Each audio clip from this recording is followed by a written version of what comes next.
आप सभी को जय माता की। आज मैं बहुत ही खास दो व्रतों के विषय में आपसे चर्चा करूंगा। एक तो बिहार एवं उत्तर भारत में सर्वविदित है, जिसको बोलते हैं जीवित पुत्रिका या ज्योतिया व्रत। उसी दिन एक बहुत ही दिव्य व्रत और भी होता है जो लगभग लोगों के संज्ञान में नहीं है, या बहुत ही लुप्त टाइप का व्रत है, या बहुत गुप्त व्रत कह सकते हैं। दोनों में अंतर यह है कि जीवित पुत्रिका संतानों की रक्षा, संरक्षा एवं प्राप्ति के लिए होती है, और पुत्रीय व्रत यह एक ऐसा व्रत है जिससे संतान प्राप्ति की सारी बाधाएं दूर हो सकती हैं और आप अपने मनोनुकूल यानी मनवांछित संतान प्राप्त कर सकते हैं। अपने सनातन शास्त्रों में पुत्रीय व्रत के विषय में बहुत ही विस्तार से चर्चा की गई है। मैं उसको बहुत ही सूक्ष्म रूप में आपको बताने का कोशिश करता हूँ। इसके बाद में जीवित पुत्रिका के मुहूर्त आदि के विषय में भी आपसे चर्चा अवश्य करूँगा। पहले पुत्रीय व्रत के विषय में आपको बताता हूँ। यह पुत्रीय व्रत आश्विन महीने के कृष्ण पक्ष के अष्टमी को किया जाता है। इसमें विशेष ध्यान देने योग्य बात यह है कि इसमें उदयकालीन यानी उदयातिथि अष्टमी होना अनिवार्य है। इस दिन प्रातःकाल स्नान आदि से निवृत्त होकर अपने दैनंदिनी कार्यों को करने के पश्चात भगवान विष्णु यानी श्री वासुदेव जी का विधि विधान से पूजा करना चाहिए। इसमें विशेष रूप से उनको पंचामृत से स्नान जरूर करवाएं, जिसमें तुलसी दल का समावेश भी हो। इसके बाद उनको शुद्ध जल से स्नान कराने के बाद वस्त्र आदि, चंदन ये सब अर्पित करते हुए धूप दीप नैवेद्य आदि अर्पित करें। नैवेद्य में भी तुलसी दल का उपयोग अवश्य करें। इस प्रकार भगवान वासुदेव जी का विधि विधान से पूजन करने के बाद आपको खीर में घी मिलाकर उसका हवन भी करना चाहिए, या पृथक पृथक भी आप घी और खीर से हवन कर सकते हैं।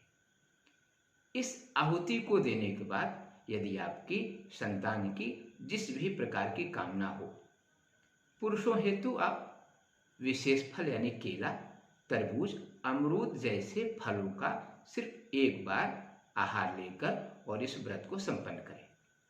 यदि आपकी विशेष रूप से कन्या प्राप्ति की ही इच्छा है, इसके लिए आप अनार, नारंगी या जामुन जैसे फलों से फलहार करें सिर्फ एक बार, और इस प्रकार व्रत का पालन करते हुए आश्विन कृष्ण पक्ष के अष्टमी से लेकर 1 वर्ष तक यानी प्रत्येक महीने के कृष्ण पक्ष के अष्टमी को यह व्रत करते हुए आप अपने नियम का पालन करें। इससे आपकी संतान प्राप्ति की सारी बाधाएं दूर होकर आपके मनवांछित संतान की प्राप्ति अवश्य होगी।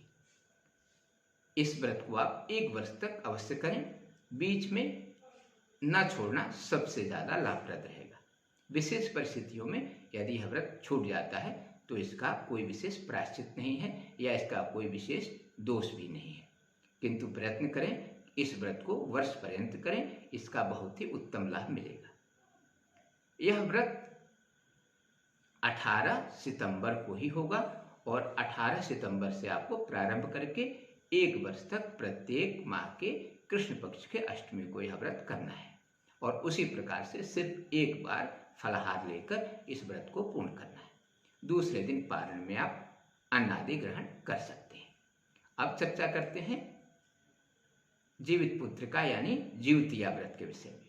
ज्योतिया व्रत बिहार आदि क्षेत्रों का सर्वश्रेष्ठ उपवासों में एक है। इसके विषय में आपको पहले बता चुका हूँ। आप इसके मुहूर्त का विशेष ध्यान रखिए। यह व्रत भी 18 सितंबर को ही होगा, और उदयकालीन अष्टमी होने के कारण इसको किसी प्रकार से बिना भ्रमित हुए 18 सितंबर को ही मनाएं। महालक्ष्मी के विषय में कुछ लोगों को भ्रांति है कि यह भी जीवित पुत्रिका के साथ ही होती है, लेकिन महालक्ष्मी के व्रत में उदयकालीन अष्टमी होना अनिवार्य नहीं है, बल्कि चंद्रोदयकालीन अष्टमी अनिवार्य है। और चंद्रोदयकालीन अष्टमी दिनांक 17 सितंबर 2022 को ही है। इसीलिए यदि आपको महालक्ष्मी व्रत करना है तो उसके लिए 17 सितंबर और जीवित पुत्र का व्रत करना है तो 18 सितंबर, क्योंकि 17 सितंबर को चंद्रोदय कालीन अष्टमी है और 18 सितंबर को प्रातःकालीन यानी उदयातिथि अष्टमी है। क्योंकि जीवित पुत्रिका का पारण हमेशा ही नवमी में किया जाता है, इसलिए इसको 17 तारीख को करना उत्तम नहीं माना गया है। इस प्रकार आप जीवित पुत्रिका या पुत्री व्रत का पालन अवश्य करें और आप संतान से संबंधित सारी बाधाओं को दूर करें।